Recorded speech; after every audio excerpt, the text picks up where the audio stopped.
There are paintings that hide things. And then there's this one.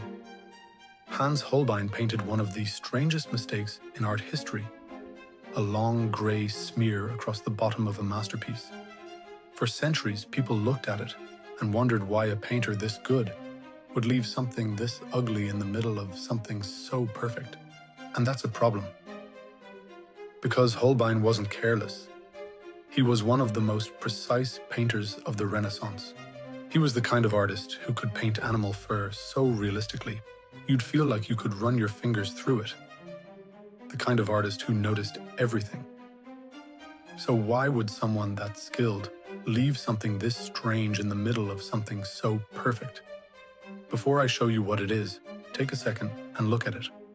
Your brain tries to make sense of it. Maybe it's fabric. Maybe it's a shadow. Maybe it's some object lying on the floor. But it never quite settles. It refuses to become anything. And for centuries, that's exactly what people saw. A mystery, a mistake, a smear, until someone stood in the wrong place. Or perhaps the right one. Because from the side, the smear becomes a skull. A human skull. Suddenly the painting changes, not just visually, conceptually. Because now we have a question. Why would a painting that appears to celebrate knowledge, achievement, and success place death directly in front of the viewer? And here's where things get interesting. The skull isn't the secret. It's the clue. Because once you see it, every other object in the painting starts behaving differently. What looked like a celebration begins to feel like a warning. And what seems straightforward becomes one of the most unsettling paintings of the Renaissance. Let's forget the skull for a moment. Let's look at what Holbein wants us to see first.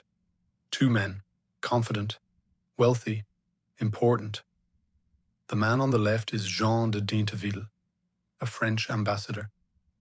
The man on the right is Georges de Selve, a bishop and diplomat. These weren't ordinary men.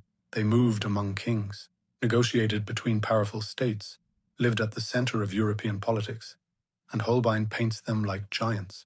Look at the fur, the velvet, the silk, the jewelry.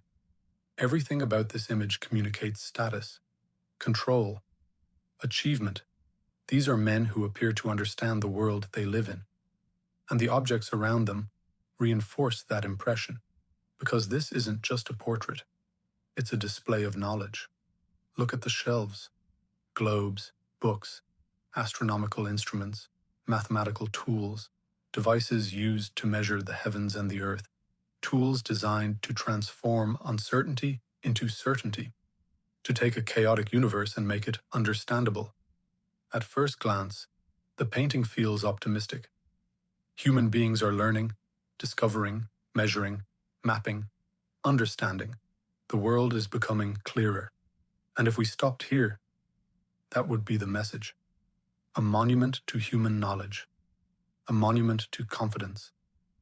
A monument to progress. But then we remember the skull, and suddenly that reading becomes difficult to maintain. Because if this painting is celebrating knowledge, why is death staring back at us from the floor? The obvious answer is that the skull is a reminder of mortality. Many scholars interpret it as a memento mori, a reminder that death comes for everyone, rich or poor, powerful or powerless, educated or ignorant, and that's certainly part of the story. But I don't think it explains why the skull is distorted, or why it's hidden, or why Holbein went to such extraordinary lengths to make viewers experience it the way they do. Because notice what happens. You stand directly in front of the painting and you miss it.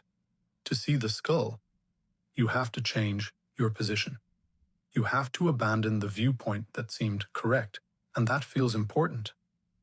Almost as if the painting is teaching us a lesson before we've even begun to understand it. A lesson about perspective, a lesson about certainty, a lesson about how easily we can mistake a partial view for the whole truth. And once you start thinking that way, the rest of the painting begins to change. The year is 1533, and Europe is not nearly as stable as this painting first suggests. This is the age of the Reformation. Religious unity is breaking apart. Old certainties are collapsing. Kingdoms are choosing sides. The authority that held Europe together for centuries is beginning to fracture, and these two men are living in the middle of it.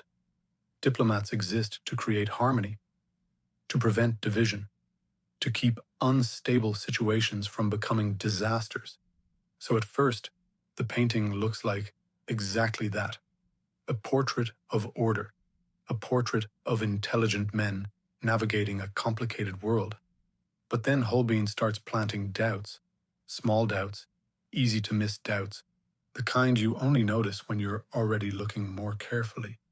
Take the lute. It's beautiful.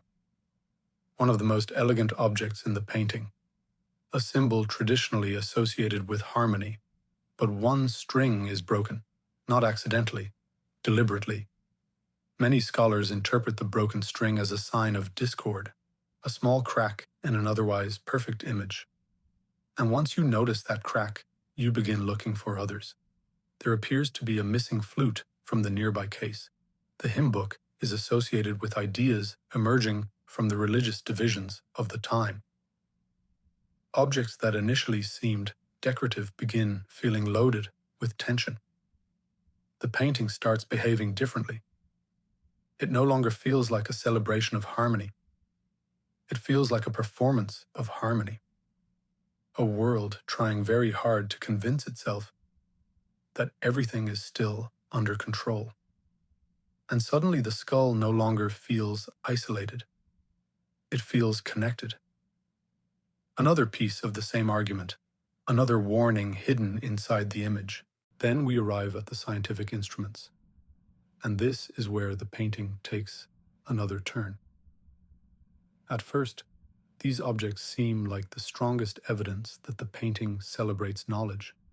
After all, that's what they're for: measurement, calculation, observation, prediction. These are tools that promise clarity, tools that help human beings understand reality. But the more you think about them, the stranger they become, because this painting is filled with instruments designed to explain the world. Yet the painting itself refuses to be fully explained. For centuries, scholars have studied these objects, examined their positions, compared them with historical events, looked for hidden meanings. And while many interpretations are persuasive, there is no single reading that resolves every mystery. The painting remains stubbornly elusive. The tools promise clarity. The painting delivers ambiguity. And that's a fascinating contradiction. Because maybe Holbein isn't simply celebrating knowledge. Maybe he's exploring its limits. Not because knowledge is worthless. Far from it. The painting clearly admires learning. It clearly admires discovery. But admiration isn't the same thing as worship. And perhaps Holbein understood something that every generation eventually discovers.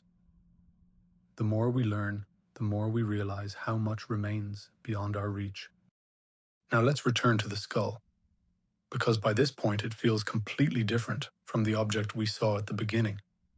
At first, it looked like a clever trick, an optical illusion, a piece of Renaissance showmanship.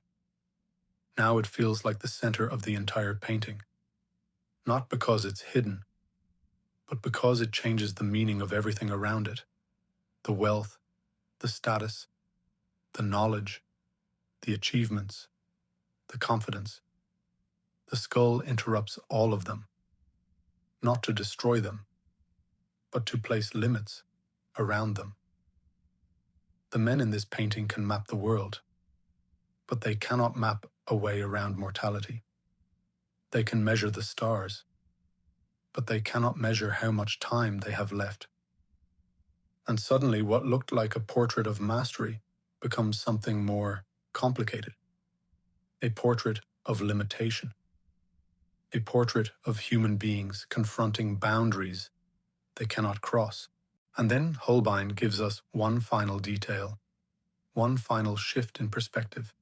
Hidden in the upper corner, partly obscured, easy to miss, a small crucifix. And the contrast is remarkable.